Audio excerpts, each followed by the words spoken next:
کو حجت سمجھنے والوں کو چاہیے کہ میرا اس لیکچر سننے کے بعد قرآن کو دیکھ لیں کھول کر، الحم سے والناس تک کوئی آیت دکھا دیں جہاں گدھے کو حرام ڈکلیئر کیا گیا ہو، جیسے خنزیر کی حرام ہونے کا ذکر آیا ہے۔ کوئی آیت پڑھ کے بتا دیں ایک جہاں گدھے کو بھی کہا گیا ہو کہ حرام ہے۔ تو اس کے بعد پھر چاہیے کہ اگر صرف قرآن حجت ہے تو ان کے لیے تو پھر بڑھ گیا، مہنگائی کا زمانہ ویسے ہی ہے، تو گدھا بھی کھانا شروع کر دیں، ڈٹ کر کھائیں گدھا۔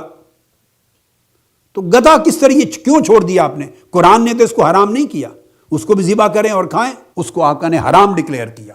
خیبر کے دن، یہ بھی بتاؤں، بخاری مسلم کی متفق علیہ حدیث، خیبر کے دن، بلکہ خیبر کے دن لوگ گدھے پکا رہے تھے، گدھوں کا گوشت اس سے پہلے کھایا جاتا تھا، ہنڈیا میں پکا ہوا تھا، ابال آ رہا تھا، ہنڈیا میں پک رہے تھے، پہلے کھایا جاتا تھا۔ جو ہمار اہلی ہیں، گھروں میں پلے ہوئے گدھے،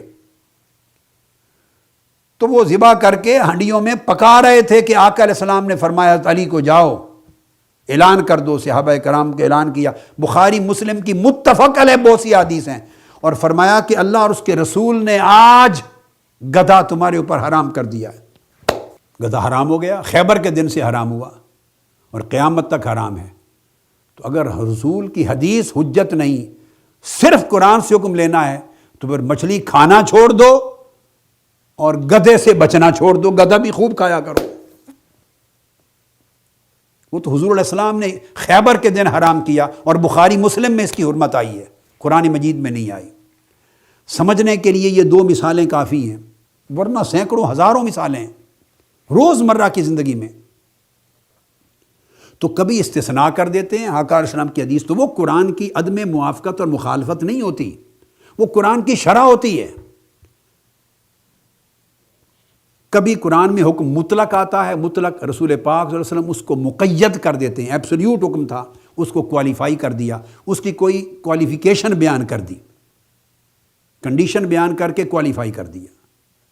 اب دیکھنے میں جب آپ حدیث دیکھیں گے، قرآن کا حکم تو ایبسلیوٹ تھا، اور حدیث میں تو یہ شرط آ گئی، اس کو کوالیفیکیشن آ گئی، تو یہ دیکھنے والا سمجھتا ہے اپنی ناقص علم کی وجہ سے کہ حدیث میں اور قرآن میں تضاد آ گیا، معاذ اللہ، مخالفت آ گئی، مطابقت نہیں رہی۔ نہیں، یہ مطابقت ہے کہ قرآن کا ایبسلیوٹ تھا، حدیث نے آقا علیہ السلام سے بہتر قرآن کا منشا کوئی نہیں جانتا۔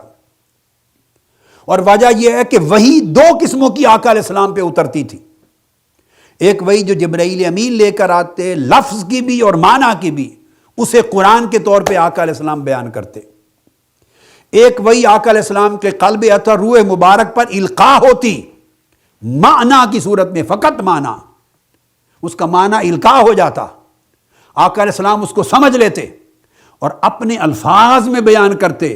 وہ الفاظ قرآن مجید میں نہیں ہوتے تھے، لہٰذا وہ حدیث اور سنت بھی، مگر وہ بھی وہی ہوتی تھی، یہ بھی وہی ہوتی، لہٰذا وہی جس ذات پہ اترتی تھی اس سے بہتر قرآنی وحی کے منشا کو اور کون جانتا ہے؟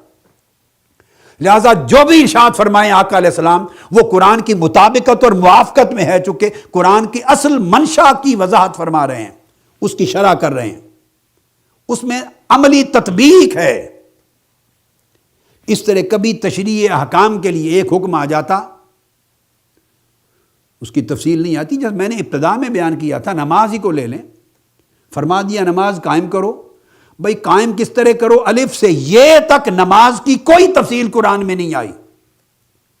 تو اگر آپ حدیث اور سنت رسول کو حجت نہ جانیں تو نہ نماز پڑھ سکتے ہیں، نہ روزہ کاملاً رکھ سکتے ہیں، نہ حج اور عمرہ کر سکتے ہیں، نہ قربانی کے کامل حکام ادا کر سکتے ہیں، نہ حلال و حرام کے باقی حکام پر عمل ہو سکتا ہے۔ یہ نماز کا جو حیت اور طریقہ ہے جس طرح ہم ادا کرتے ہیں وہ بھی مذکور نہیں ہے قرآن میں۔ تو اس لیے آقا علیہ السلام کبھی احکام کی تشریح فرماتے، کبھی مطلق کی تقیید فرماتے، کبھی عام کی تخصیص فرماتے، کبھی مجمل کی تفصیل فرماتے، کبھی اصول آتے قرآن مجید میں تو اصول کی تفریع فرماتے، اس کی برانچز نکالتے، فرع بیان کرتے، کبھی عموم کا استثناء کرتے، کبھی ایسے احکام ہوتے جن کا ذکر ہی نہیں آیا قرآن مجید میں، ترک ہو گیا، پھر ان کی تصریح کرتے، ان کا ذکر صرف قرآن میں آتا۔ مردوں پر ریشم پہننا حرام ہے، قرآن نے کبھی نہیں بیان کیا۔ آقا علیہ السلام ہی نے حرام کیا، اور آقا علیہ السلام نے بعض صحابہ کی امراض کے پیش نظر ان کو استثناء کی اجازت دے دی۔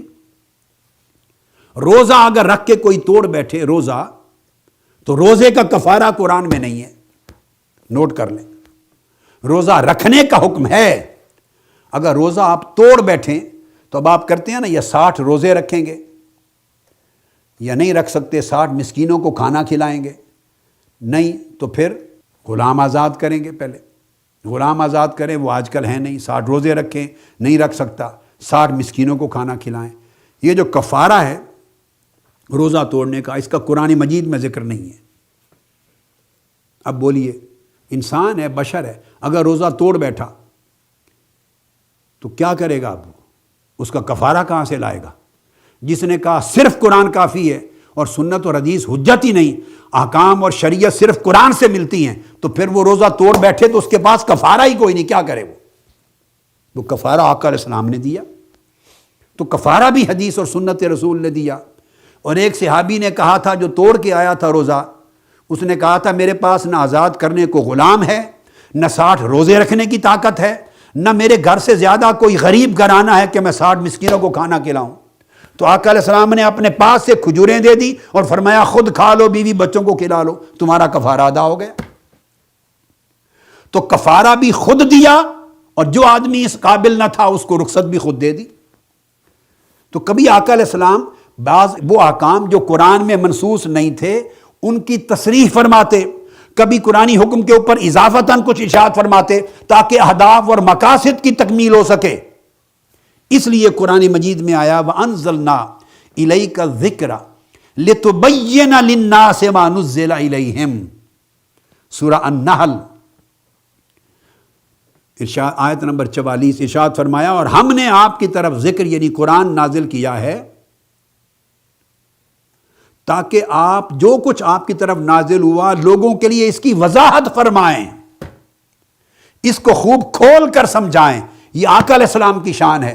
اگر قرآن اٹ سیلف ہر شخص کو از خود کھول کھول کے سمجھ آ جاتا، اور قرآن کا ہر حکم اور ہر آیت اور اس کا معنی اور مراد ہر شخص کے لیے بالکل واضح ہوتا، تو رسول پاک کو یہ حکم نہ دیا جاتا، کہا جاتا ہم نے قرآن آپ پر نازل کر دیا ہے اور لوگوں کو سمجھنے کے لیے خود کافی ہے۔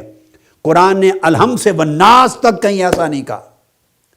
پڑھنے کے لیے، ذکر اور نصیحت کے لیے فرمایا آسان ہے، عام نصیحت کے لیے آسان ہے، مگر قرآنی احکام، قرآنی عقائد، قرآنی علوم، ان چیزوں کے لیے فرمایا ذکر نازل کیا، مگر اس کی وضاحت کرنا، جو لوگوں کو سمجھنا ہے، کھول کر بیان کرنا، لِتُبَيِّنَ لِلنَّاسِ مَا نُزِّلَ إِلَيْهِمْ، جو ان کی طرف نازل ہوا اس کی وضاحت کرنا، اے میرے حبیب یہ آپ کی شان ہے۔ تو قرآن مجید میں بے شمار احکام وہ ہیں کہ قرآن مجید میں عقائد بھی آئے، قرآن مجید میں احکام بھی آئے، قرآن مجید میں قصص بھی آئے، قرآن مجید میں تذکیر آخرت کی یاد بھی آئی، قرآن مجید اخلاق اور آداب بھی آئے، قرآن مجید میں اصول عامہ بھی آئے، قرآن مجید نے تفصیلات سے بچاؤ کیا ہے، تفصیلات میں نہیں گیا، تبیینات میں نہیں گیا، قرآن تفریعات میں نہیں گیا، ڈیپتھ میں، ڈیٹیل میں، باریک باریک باتوں کی وضاحت میں قرآن نہیں جاتا۔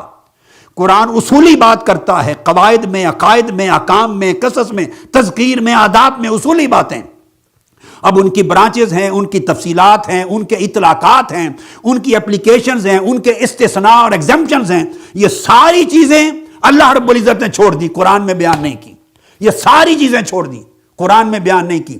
بیسکس دے دیے، فنڈامنٹلز دے دیے، فریم ورک دے دیا، اصولی چیزیں دے دی، اور ان ساروں کی تفصیلات اور تفریعات اور تشریحات اور تعبیرات اور اطلاقات، ان کی اپلیکیشنز، ان کی ایلیبوریشنز، ان کی ڈیمونسٹریشنز، ان کی انٹرپریٹیشنز، ان میں انفرنسز، یہ سب کچھ چھوڑ دیے، قرآن کا کام نہیں تھا۔ کیوں چھوڑ دیے؟ فرمایا میرے محبوب آپ کی طرف قرآن اتارا ہے، اور آپ سے بہتر میرے قرآن کا وحی کا منشا کوئی نہیں جاتا، یہ سارے کام آپ کریں گے۔ یہ سارے کام جو رسول پاک نے کیے ان کو حدیث اور سنت کہتے ہیں۔ تو حدیث و سنت قرآن کی تشریح بھی بن گئی، قرآن کی تعبیر بھی بن گئی، قرآن کے معنی کی تعیین بھی بن گئی، قرآن کی تفصیل بھی بن گئی، قرآن کی تفریع بھی بن گئی، قرآنی حکام میں سے بعض کی تقیید بھی بن گئی، تخصیص بھی بن گئی، اور قرآنی احکام کی اور استثناء بھی بن گیا، مقاصد کی تکمیل بھی بن گئی۔ لہٰذا یہ سب کچھ جو حدیث سے نبوی سے ملا، عین ممکن ہے کہ ظاہر بھی جب اس حدیث کے نص کو اور قرآن مجید کی نص کو ٹیکسٹ کو پڑھے تو اس کو فرق نظر آئے، مگر اس کو یہ سمجھ نہیں کہ یہ اس میں جو چیز مبہم تھی اسی کو سمجھایا جا رہا ہے، اس کے اصول کو آگے انٹرپریٹ کیا جا رہا ہے، اس کو آگے اسپیسیفائی کیا جا رہا ہے، اس میں مزید اضافہ کر کے لوگوں کے لیے پیدا کی جا رہی ہیں ایگزامپلز۔ لہٰذا حضور علیہ الصلوۃ والسلام کا یہ منشا اور یہ مقام اور یہ منصب ہے۔ سو قرآن کے حجت ہونے پر عمل ہی نہیں ہو سکتا جب تک حدیث نبوی اور سنت نبوی کی حجیت پر کامل ایمان اور عمل نہ ہو۔ یہ آج قرآن مجید کے حوالے سے ہم نے گفتگو آج کی یہاں پر ختم کی ہے۔ اب یہی جو واو عاطفہ کے حوالے سے ہے، یہ آقا علیہ السلام کے اپنے عمل میں بھی تھا اور صحابہ کرام کا عقیدہ اور مذہب بھی کیا تھا، اس کو اگلی نشست میں انشاءاللہ تعالی بیان کریں گے۔ وما علینا الا البلاغ۔ آفیشیل یوٹیوب چینل کو سبسکرائب کریں اور بیل آئیکن کلک کریں۔